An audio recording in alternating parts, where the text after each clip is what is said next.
So Royal Caribbean is about to open its newest terminal in Galveston, Texas. It is the first LEED zero energy facility in the world. That is leadership in energy and environmental design certification. My name is Stuart. This is Ship to Shore Cruise News. Let's get into it. So the new cruise terminal is scheduled to open in November 2022 and will be the home to the Allure of the Seas. This terminal will receive its LEED Gold certification within the first 2 quarters of 2023. So how did Royal Caribbean achieve this certification? Well, first of all, through improved sustainability in construction.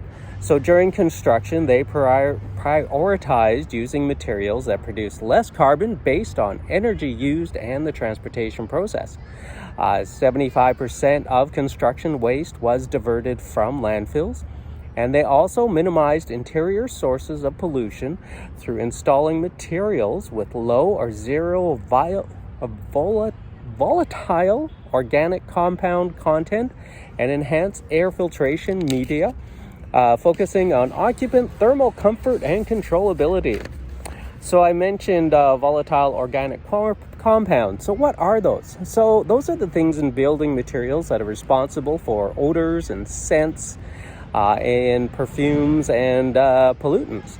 So these are going to be smells such as that new car smell that you get, or when you buy a new shower curtain that stinks for a few days. Those are volatile organic compounds. Some of them wear off after a while, but some smells take months and months and perhaps even years to go away. And Royal Caribbean has decided not to use those type of building components. Royal Caribbean is also using renewable energy and carbon reduction.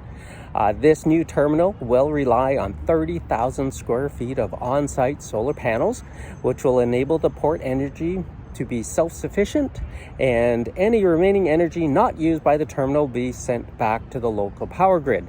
So that is quite common in residential solar panels. You can hook yourself up to the system, and anytime you're generating more than what you're using, it can just go back into the system. There are also ways that you can hook up to a battery system so that if there's a power outage, you can disconnect from the power grid and you can be solely self-sustaining on your battery power. Royal Caribbean, getting back to carbon reduction, Royal Caribbean is also going to be offsetting carbon emissions through the purchase of carbon credits. Also, there are regional and global environmental benefits in this building. The materials and construction selection contribute to the reduction of heat island effect in the Galveston area. What is the heat island? What is heat island? So heat island is additional heat caused through human activities. This could be activities through heating the building. It could be through heat retention during the day in the building itself, but these are extra heating that have been attributed straight to human activities.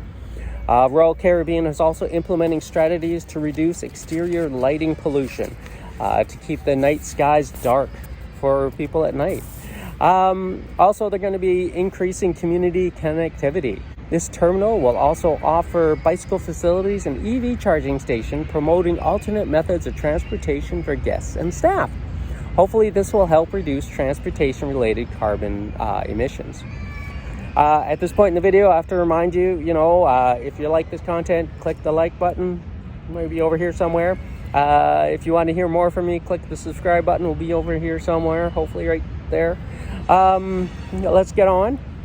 So Royal Caribbean Group President CEO Jason Liberty has stated, and I'm going to read this word for word here. I'm looking at the screen, not at the camera.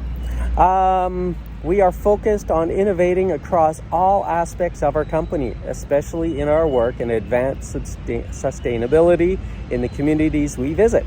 We deeply value both the oceans we sail and the communities we visit and operate in. And the modern design and development features at our terminal in Galveston will work in service of both. Very nice to hear. This will be Royal Caribbean's 4th LEED certified facility, but this will be their first facility to be gold certified. The other certified facilities are their Terminal A in Miami, the Springfield, Oregon campus, and their innovative lab at the Royal Caribbean Miami headquarters. I'm going to leave a link below talking about LEED certification.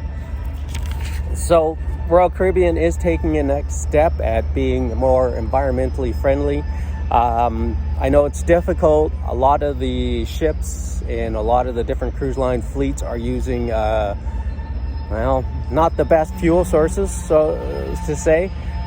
Thankfully, though, more cruise lines are moving forward with using LNG and other forms of propulsion, and they're taking a look into what they can do as well. Also here in this video, I'm going to have a video here for you that you're going to love. I know all the cruise lines are working on environmental sustainability and being better. They've had a very bad track record, and they are trying to clean up their act. Unfortunately, you can't just change every ship at once.